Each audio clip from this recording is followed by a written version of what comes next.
Hi friends, this is Vincent. நம்ம சேனலுக்கு உங்களை அன்புடன் வரவேற்கிறேன். ஓகே ஃப்ரெண்ட்ஸ், ரவுண்ட் 3 அலாட்மெண்ட்டுக்காக நம்ம வெயிட் பண்ணிட்டு இருக்கோம். சரியா? ஒருவேளை இந்த வீடியோ நீங்கள் பார்க்குறதுக்கு முன்னாடி கூட அலாட்மெண்ட் வந்திருக்கலாம். அப்போ அலாட்மெண்ட் வந்துச்சுன்னா நம்ம என்ன பண்ணணும் அப்படிங்கிற விஷயத்தை பற்றி தான் இந்த வீடியோவில் பேச போகிறோம். அதனால் இந்த வீடியோ ஸ்கிப் பண்ணாமல் லாஸ்ட் வரைக்கும் கேளுங்க, உங்களுக்கு ரொம்ப யூஸ்ஃபுல்லாக இருக்கும். அதுக்கு முன்னாடி உங்களுக்கு அலாட்மெண்ட் வந்தோடனே அந்த அலாட்மெண்ட்டை நீங்கள் நமக்கு சென்ட் பண்ணி வச்சிங்கன்னா அந்த காலேஜ் எப்படி இருக்கும், அந்த காலேஜோட ஃபீஸ் ஸ்ட்ரக்சர் என்னவாக இருக்கும் அப்படிங்கிற எல்லா அப்டேட்டுமே என்னாச்சு பார்த்தீங்கன்னா உங்களுக்கு சொல்கிறதுக்கு ரெடியாக இருக்கும். இந்த மாதிரி நீங்கள் என்னாச்சு பார்த்தீங்கன்னா அதை ஸ்க்ரீன்ஷாட் எடுத்து நீங்கள் சென்ட் பண்ணிங்க அப்படின்னாவே நாம் உங்களுக்கு அந்த காலேஜை பற்றின எல்லா டீட்டெயில்ஸுமே உங்களுக்கு சொல்கிறதுக்கு நாம் ரெடியாக இருக்கிறோம். ஓகே ஃப்ரெண்ட்ஸ், அதாவது இந்த மாதிரி தான் உங்களுக்கு வந்து பார்த்திங்கன்னா காலேஜ் வந்து கிடச்சோன்னே இப்படி ஒரு அலாட்மெண்ட் வந்து உங்களுக்கு கிடச்சிடும். உங்களுக்கு கிடச்சிடும். இந்த அலாட்மெண்ட் தான் நம்ம என்ன பண்ணுறோம்னு சொல்லி பார்த்தீங்கன்னா உங்களுக்கு வந்து அதாவது இதில் வந்து ஆப்ஷன்ஸ் வந்து என்ன கொடுக்கணும் அப்படிங்கிறத பற்றி தான் இந்த வீடியோவில் பேச போகிறோம். இதில் ரொம்ப முக்கியமானது என்னன்னு சொல்லி பார்த்தீங்கன்னா அதாவது இந்த 5 ஆப்ஷன் வந்து இன்றைக்கி நமக்கு இருக்காது. ஏன் இந்த 5 ஆப்ஷன் நமக்கு இருக்காது அப்படின்னா அதாவது நமக்கு அடுத்த ரவுண்டு கிடையாது. சரியா? அதனால் நமக்கு 4 ஆப்ஷன் தான் இருக்கும். அந்த 4 ஆப்ஷன் என்னென்ன அப்படிங்கிறத பார்க்க போகிறோம். இப்போ ஃபஸ்ட் ஆப்ஷன் எல்லா பேத்துக்குமே இருக்கும். அதாவது இப்போது எனக்கு ஒதுக்கப்பட்டதை நான் ஏற்று உறுதி செய்கிறேன். அதாவது உங்களுக்கு ஒரு காலேஜ் கொடுத்துருப்பாங்க, அந்த காலேஜை நான் ஏற்றுக்கிறேன். இதை தான் நீங்கள் மேக்ஸிமம் கொடுக்கணும் அப்படிங்கிறது தான் நம்மளோட விருப்பம். ஏன்னா தேர்ட் ரவுண்ட் ரொம்ப முக்கியமானது. இந்த ரவுண்டில் நமக்கு பிடிச்சமான காலேஜோ இல்லை நமக்கு பிடிச்சமான கோர்ஸோ கிடச்சிச்சு அப்படின்னா கண்டிப்பாக அதை அக்செப்ட் பண்ணிடுங்க.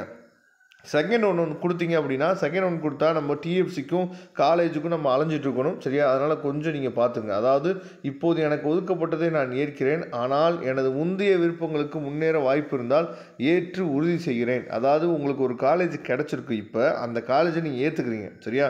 இல்லை இதுக்கு முன்னாடி ஏதாவது வாய்ப்பு இருந்துச்சுன்னா எனக்கு ஏதாவது வாய்ப்பு இருந்துச்சு அப்படின்னா எனக்கு கொடுங்க அப்படின்னு அர்த்தம். அப்போ அந்த ரிசல்ட் வந்து 18ஆம் தேதி தான் நமக்கு கிடைக்கும். அது வரைக்கும் நம்ம என்னாச்சு பார்த்தீங்கன்னா வெயிட் பண்ணணும். அதை பார்த்துங்க. அடுத்து தேர்ட் ஆப்ஷன் என்னாச்சு பார்த்தீங்கன்னா அதாவது இந்த இடத்துல ரொம்ப முக்கியமாக டிக்ளைன் அண்ட் அப்வேர்ட் வந்து தயவு செய்து கொடுக்காதீங்க. இந்த தேர்ட் ஆப்ஷன் அதாவது இந்த இடத்துல என்ன ஆப்ஷன் மாறி இருக்கும் அப்படின்னா எனக்கு இதுக்கு முன்னாடி அதாவது முன்னாடி இருக்க காலேஜ் இருந்தால் கொடுங்க, இல்லாட்டி நான் கவுன்சிலிங்கை விட்டு வெளியே போயிடுறேன் அப்படிங்கிற ஆப்ஷனாக மாறிடும். ஏன்னா டிக்ளைன் அண்ட் அப்வேர்ட் வந்து பார்த்தீங்கன்னா அதாவது இப்போ செகண்ட் ரவுண்டோ ஃபஸ்ட் ரவுண்டோ நம்ம இருந்தோம் அப்படின்னா அடுத்த ரவுண்டு நீங்கள் போயிடலாம் அப்படிங்கிற ஆப்ஷன் வரும். ஆனால் நமக்கு அடுத்த ரவுண்டே இல்லையே, அப்போ கவுன்சிலிங் விட்டு வெளியே போயிடலாம் அப்படிங்கிற ஒரு ஆப்ஷன் வரும். அதனால் தேர்ட் ஆப்ஷன் தயவு செய்து கொடுக்காதீங்க. ஃபஸ்ட் ஆப்ஷனோ செகண்ட் ஆப்ஷனோ. சரியா? இது ரெண்டை மட்டும் கொடுங்க. ஃபோர்த் ஆப்ஷன் என்ன இருக்குன்னு சொல்லி பார்த்தீங்கன்னா எனக்கு இந்த கலந்தாய்வே வேணாம், நான் கலந்தாய் விட்டு வெளியே போயிடுறேன் அப்படின்னு சொல்லி வரும். 4 ஆப்ஷன் தான் வரும் உங்களுக்கு. அதை தெளிவாக பார்த்துங்க. சில பேருக்கு வந்து பார்த்தீங்கன்னா 2 ஆப்ஷன் தான் வரும். சரியா?